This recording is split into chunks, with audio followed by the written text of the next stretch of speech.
Hello guys, welcome to in my channel smart study. Guys, आज हम directed of education की तरफ से दी जाने वाली वर्कशीट नंबर 9 करेंगे, जो कि क्लास 8 की है और सब्जेक्ट है social science, social and political life. ये वर्कशीट 23 अक्टूबर 2020 की है। तो आइए शुरू करते हैं आज की वर्कशीट शुरू करने से पहले प्लीज़ मेरे चैनल को सब्सक्राइब कर दीजिए। तो आइए देखते हैं आज की वर्कशीट, इंडियन कॉन्स्टिट्यूशन की features part 2, system of parliament governance. The constitution of India give all its citizen the right to vote. India का जो कॉन्स्टिट्यूशन है वो सब सिटीजन्स को राइट टू वोट देता है। The member of the constitution assembly felt that the freedom struggle has made the Indian people eligible to exercise adult suffrage. देखो क्या कह रहा है कि इंडिया के जो कॉन्स्टिट्यूशन असेंबली के मेंबर्स थे, उन्होंने ये फील किया कि इंडिया के इक्वालिटी पर उन्होंने जोर दिया कि सबको क्या होना चाहिए, वो इक्वालिटी, वोट देने का पूरा अधिकार होना चाहिए। They believe this is the wood encourage democratic thinking and method the at the same time the filter the inequality based on the difference of caste, religion, gender could be also be broken। देखो क्या करें, उन्होंने ये विश्वास लगाया, they believe that कि इससे क्या होगा, हमारा जो डेमोक्रेटिक थिंकिंग है वो क्या होगी, इंप्रूव होगी, एनकरेज होगी। और इसके साथ साथ ये जो हमारे कंट्री में चल रहा है इन इक्वालिटी का अलग अलग बेस को लेके, जैसे कि कास्ट, रिलीजन, जेंडर को लेके जो अनइक्वालिटी चल रही है, उसको भी क्या किया जा सकता है, उसको भी हम तोड़ सकते हैं, उसको भी हम छोड़ सकते हैं। मतलब वो भी हमारा जो अनइक्वालिटी का सिस्टम है वो भी कम हो सकता है। In universe suffrage, the public has to right to choose represented for himself without any discrimination। तो देखो यहाँ पे यूनिवर्स, ये इंपॉर्टेंट है बेटा। यूनिवर्स सरफेस क्या होता है, जिसमें पब्लिक खुद चूज करती है अपना रिप्रेजेंटेटिव विदाउट एनी डिस्क्रिमिनेशन, बिना किसी भेदभाव के वो जिसको भी चाहती है उसको अपना रिप्रेजेंटेटिव चुन सकती है। And representative are unaccountable to the public, और जो जिसको चुना जाएगा, जो रिप्रेजेंटेटिव होगा, वो क्या होगा, जनता के लिए जवाबदेह होगा। जो भी जनता उनसे क्वेश्चंस करती है, जो पब्लिक उनसे क्वेश्चन पूछना चाहती है, वो उनके लिए आंसरेबल होगा। In this way, the system of parliament governance becomes the system of the governance of the people। इसीलिए क्योंकि हम कहेंगे जिसको जो रिप्रेजेंटेटिव चुने हैं, जो पीपल ने जो अपने लोग चुने हैं, जो रिप्रेजेंटेटिव चुने हैं, वो क्या होंगे, उनको आंसरेबल होंगे, आंसर दे सकते हैं। उनसे पीपल अपने क्वेश्चंस भी पूछ सकते हैं। इसीलिए जो पार्लियामेंट गवर्नमेंट है, उससे वो किस में चेंज कर दिया गया, उसको क्या कह सकते हैं हम, the system of the government of the people. जनता की सरकार भी हम उसे कह सकते हैं। तो आगे देखते हैं क्या दिया गया है, डिवीजन ऑफ पावर। देखिए क्या दिया गया, division of power. According to the constitution there are 3 parts of the state. Constitution के अकॉर्डिंग 3 पार्ट्स किए गए हैं। फर्स्ट है लेगिस्लेचर्स, एग्जीक्यूटिव एंड जुडिशरीज। देखिए फर्स्ट क्या है, legislature. Constitution consist a representative elected by the people. इसमें क्या होगा, इसमें वो पीपल आएंगे जिसको हम रिप्रेजेंटेटिव को, जो इलेक्शन के थ्रू जिनको हमने क्या किया, वोट देकर हमने, जो हमारे रिप्रेजेंटेटिव हैं, समझ रहे हैं। लेगिस्लेचर में क्या होगा बेटा, consist a representative elected by the people. जो लोगों से इलेक्शन के थ्रू जीते हैं, जो उस रिप्रेजेंटेटिव है, वो किसके अंदर आते हैं, लेगिस्लेचर में। Those who make the law, जो क्या है, जो लॉ बना सकते हैं, जिनमें क्या पावर है, लॉ बना सकते हैं। जब इलेक्शन होता है तो हम कुछ लोगों को कुछ लोग इलेक्शन में पार्टिसिपेट करते हैं, लेकिन उसमें से कुछ लोग विनर होते हैं, कुछ जीत जाते हैं, तो वो क्या होंगे, legislature. Executive look after the implementation of the laws and running the government. और सेकंड आता है एग्जीक्यूटिव। एग्जीक्यूटिव क्या करेगा, जो लॉज बनाए गए हैं उसको इम्प्लीमेंट कर सके, वो लॉ आराम से चल सके, और गवर्नमेंट क्या करे, आराम से काम कर सके, उसमें हेल्प करेंगे। And third is judiciary, look after the system of justice. Justice का सिस्टम जो है उसको लुक आफ्टर करने के लिए जुडिशरी है। Its function to be interrupt the law of correctly. इससे क्या होगा, जो सारा लॉज है वो क्या करे, आराम से काम करते रहें, किसी को कोई प्रॉब्लम ना हो। तो इन जो हमारी पावर है उसको 3 पार्ट्स में डिवाइड कर दिया गया है, legislature, executive and judiciaries. To prevent misuse to power by any branch of the state, a provision has been made that power of the all these organ will be in different from each other। अब देखो किसी भी power का misuse ना हो, इसके लिए क्या किया गया है, हर ब्रांच को अपनी अलग अलग पावर दे दी गई है on the basis of the sharing of power. अब इससे क्या हुआ, जब मान लो एक काम को 4 लोग कर रहे हैं और उन्हें बांट दिया कि ये काम ये करेगा, ये वाला काम ये करेगा, तो क्या हुआ, काम बट गया ना। इसी तरह यहाँ पे पावर क्या हुई है, शेयरिंग होगी, पावर क्या हुई है, बट गई है।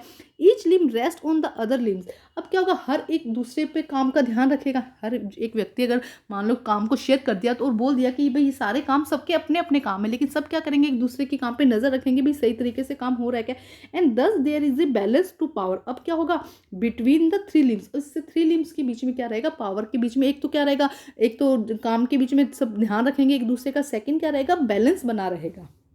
ठीक है, अब आज की एक्टिविटी करते हैं। देखो क्या दिया गया, एक्टिविटी मैच द कॉलम। हमें क्या करना है बेटा, कॉलम्स को मैच करना है, तो आइए करते हैं। तो देखते हैं बेटा, देखिए मैच द कॉलम। यहाँ पे कॉलम ए दिया है, कॉलम बी हमें मैच करना है। Minimum age of voting in India क्या होगी बेटा, मिनिमम एज 18 ईयर ओल्ड, तो हम इसमें क्या लिख देंगे 1। यहाँ पे क्या है, ये 1 का आंसर है। ठीक है, नेक्स्ट देखिए, elect bye the people, people के थ्रू जो इलेक्ट होते हैं वो क्या होगा बेटा, रिप्रेजेंटेटिव, क्या बोलेंगे हम उसको, रिप्रेजेंटेटिव, तो ये हो जाएगा हमारा सेकंड का आंसर। स्ट्रगल फॉर इंडिपेंडेंस क्या होगा, फ्रीडम स्ट्रगल, तो ये हो जाएगा 3 का। समझ में आ रहा है ना बेटा। नेक्स्ट देखिए, नेक्स्ट क्या दिया गया 4 पर, law making agency. Law making agency क्या होगी बेटा, नंबर 4 पर लेजिस्लेचर। हमने देखा था कि लॉ कौन बना सकता है, लेजिस्लेचर्स। लॉ इन्फोर्सिंग एजेंसी, जो लॉ को काम करवाए, जो हम लॉ बन चुका है उसको क्या करे, ध्यान रखे कि वो प्रॉपर तरीके से चल रहा है या नहीं, तो वो क्या होगा, लेजिस्लेचर, क्या हो जाएगा, लेजिस्लेचर, तो ये क्या आ जाएगा हमारा यहाँ पे नंबर 5। ठीक है, एंड नेक्स्ट देखिए क्या है, the agency which interrupt the law and the give justice. Justice कौन देगा, ज्यूडिशरी, तो ये हो जाएगा हमारा नंबर 6। तो एक बार यहाँ लिख देती हूँ अगर कोई कंफ्यूजन, तो बेटा ये हो जाएगा नंबर 1, ये होगा नंबर 2, यहाँ पे होगा नंबर 3, ये हो जाएगा हमारा नंबर 4, नंबर 5 हो जाएगा, एंड नंबर 6। ठीक है स्टूडेंट्स, अब हम करते हैं नेक्स्ट। देखिए क्या दिया गया question, question number 1, what do you understand by the universal suffrage. क्या मीनिंग है बेटा, अभी हमने देखा था सफरेज का क्या मीनिंग है, यहाँ पे दिया गया है। आइए करते हैं इसका हम आंसर।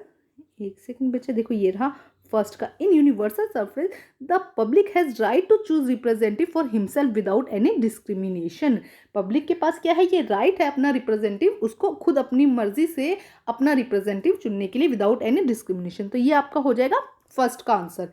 आइए अब हम करते हैं नेक्स्ट क्वेश्चन। बेटा देखो क्या दिया गया है नेक्स्ट क्वेश्चन में, parliament system of the governments is the system of the public governments. क्यों बताइए कि जो पार्लियामेंट सिस्टम है उसको हम पब्लिक गवर्नेंस का सिस्टम भी क्यों कहते हैं। क्यों बेटा, क्योंकि जो इसमें रिप्रेजेंटेटिव होते हैं वो क्या होते हैं, आंसरेबल होते हैं, उनसे हम क्वेश्चंस कर सकते हैं कि ऐसा क्यों हुआ या इसके लिए क्या किया जाएगा, तो इसीलिए उसको क्या कहते हैं, पार्लियामेंट सिस्टम ना कह के हम क्या कह सकते हैं, पब्लिक गवर्नेंस। तो आइए करते हैं इसका आंसर हम, तो आइए करते हैं आंसर नंबर 2। बेटा देखिए क्या होगा इसका answer, in the parliament system of the government, elected representative in government are directly elected by the people who are accountable to the people। Directly किससे चुने जाते हैं, पीपल्स के द्वारा इलेक्ट किए जाते हैं, और क्या होता है, who are the accountable to the people, and thus the parliament government system, and ये एंड हटा दीजिए, thus the parliament government system become the system of the governance of the people. आइए अब हम नेक्स्ट क्वेश्चन करते हैं बेटा, question number 3, what are the main part of the state and what is their importance. तो आइए बेटा, अभी हमने इसको अच्छे से समझा है कि 3 पार्ट्स हैं, यहाँ से लेके बेटा यहाँ से लेके आपका यहाँ तक, ये आपका थर्ड क्वेश्चन का आंसर हो जाएगा, लेजिस्लेचर, एग्जीक्यूटिव एंड जुडिशरी, ये तीनों इसके पार्ट्स हो जाएंगे। उन्होंने पूछा ना कितने पार्ट्स है, तो 3 पार्ट्स हैं, लेजिस्लेचर, एग्जीक्यूटिव एंड जुडिशरी। तो ये पूरा बेटा यहाँ से लेके आप यहाँ तक इसका आंसर कर दीजिएगा, थर्ड का आंसर हो जाएगा आपका। ठीक है, ये लाइन भी ऐड कर दीजिए कि ये आपका है थर्ड का आंसर। ठीक है, अब हम करते हैं नेक्स्ट क्वेश्चन बच्चे, फोर्थ क्वेश्चन देखिए क्या है, explain the sharing of power. आपको एक्सप्लेन करना है पावर, शेयरिंग ऑफ पावर से। तो देखो बेटा, इसका हमने अभी समझा था कि क्या होगा अगर पावर शेयर हो जाएगी तो एक दूसरे पे नजर रहेगी, भी ध्यान रखेंगे कि कोई गलत काम तो नहीं कर रहा, इसके अलावा बैलेंस बना रहेगा, है ना। तो आइए करते हैं इसका आंसर हम, तो आइए देखते हैं answer number 4, sharing of power is a model of good governance of the state. The state is divided into several branches with different responsibilities for the sharing of power, and each branch is given separate and independent power. These power also corrupt each other and also create balance. Usually these two done in the form of the division, executive, legislature and judiciary. ठीक है, तो देखो क्या कहा गया है कि एक जो शेयरिंग ऑफ पावर है वो गुड मॉडल है गवर्नेंस ऑफ स्टेट का।